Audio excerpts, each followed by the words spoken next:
לנו. יום אחד חזר דני מבית הספר, כועס ועצוב. דני, מתוק שלי, איך היה היום בבית ספר?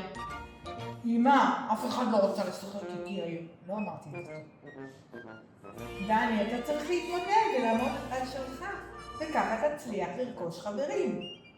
אוף, נמאס לי. הסיפור שלנו ממשיך עם זיקי הדקטון. גם זיקי חזר באותו יום הביתה לשיעור מדליקי האש. שלום זיקי, איך היה היום במדליקי אש? ירדת הכי רחוק? לא, נמאס לי אמא, משעמם לי שם, אני רוצה ללמוד דברים אחרים. אבל זיקי, חמוד שלי, אתה יודע שזאת מסורת, ואתה חייב להתאמץ ולהמשיך בזה, אין ברירה. נמאס לי, משעמם.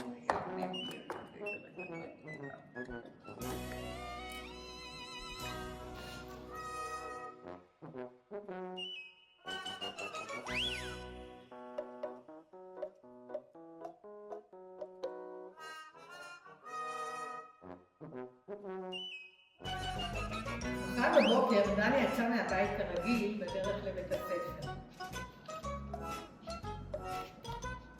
דני, יום מוצלח וטוב בבית ספר.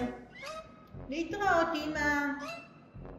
אבל בליבו של דני כבר גמלה החלטה אחרת, ובמקום ללכת בדרך הרגילה, הוא פנה והלך ליער כדי להתבודד.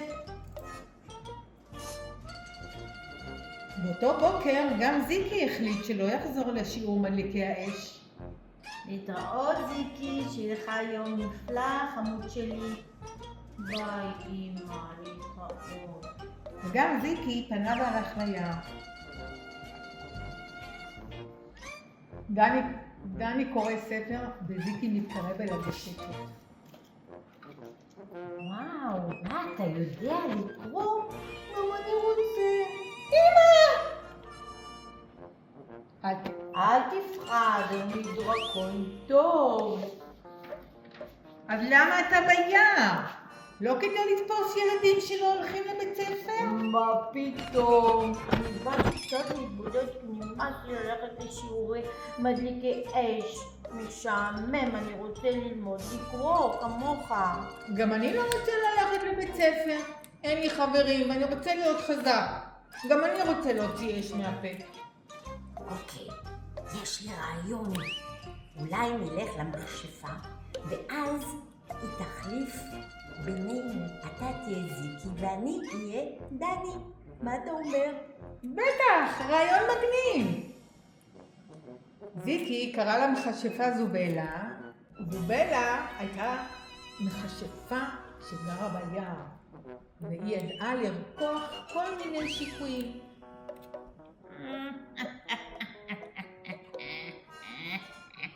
תשתו את זה ילדים, זה יעזור לכם. לאחר שבוע, דני וזיקי נפגשו שוב. וסיפרו את החוויות שעברו אחד לשני, חוויות נפלאות. אבל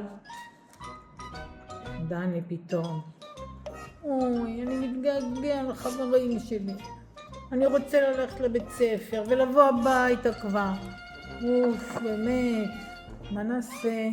אוי, גם אני רוצה לחזור הביתה. ואני רוצה כבר לספר סיפורים לדרקונים הקטנים.